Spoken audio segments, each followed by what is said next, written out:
đó nó sôi lên thì chúng ta sẽ bỏ rau cải vào. Nhưng mình không rau cải, mình sẽ thêm kim chi nhé. Đó.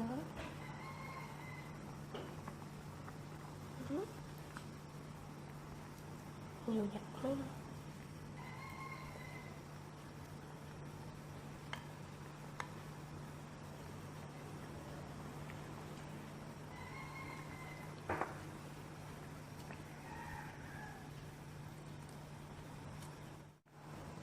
Một gói nữa.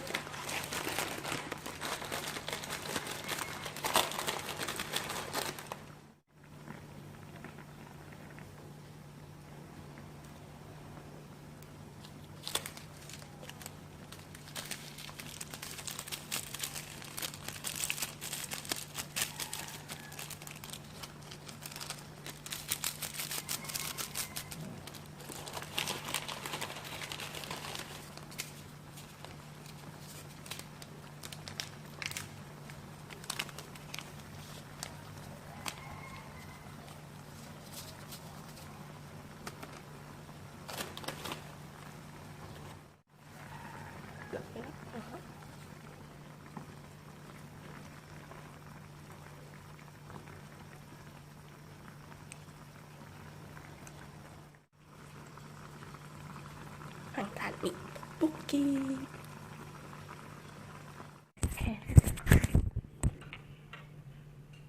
Tiếp tục đây nha, kim chi nha, này nha.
Bây giờ là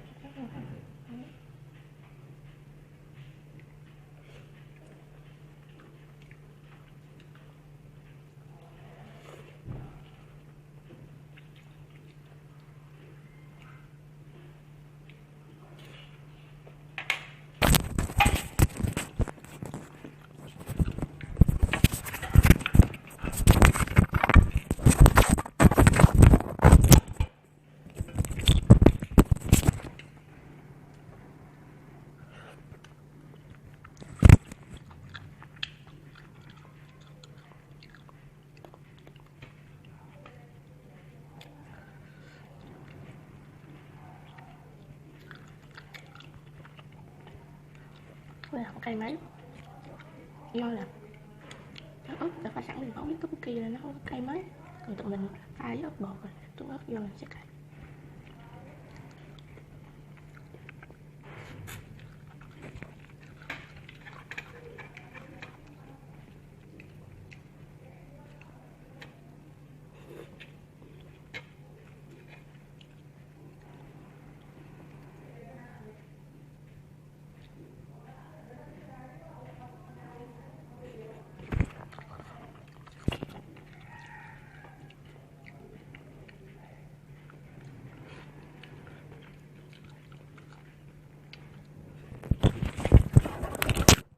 Không biết sao mà ăn thấy không? Đang đặt sạch sữa canh coi chừng nào tới.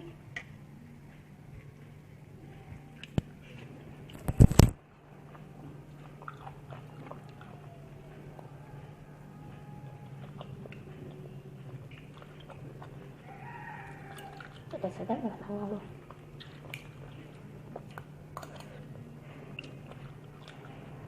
Cái trà sữa giảm giá nó mua á, nếu không giảm giá tôi cũng tập cho thành.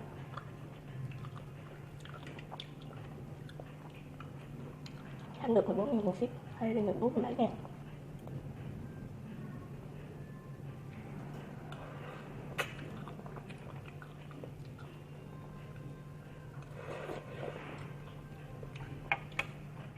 Ok, let's go. Trà sữa vị matcha, trà sữa vị trân châu cặp cẩm. Lúc bút kia mà uống trà sữa là bát cháy cực chết. Đưa 2 cái uống rồi. Ok, let's ready.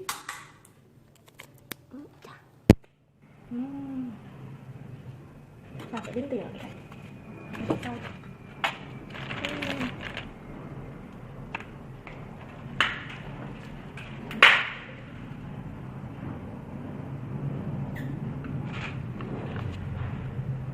Trà xanh này bị ngon.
Ok, biết chuyện rồi.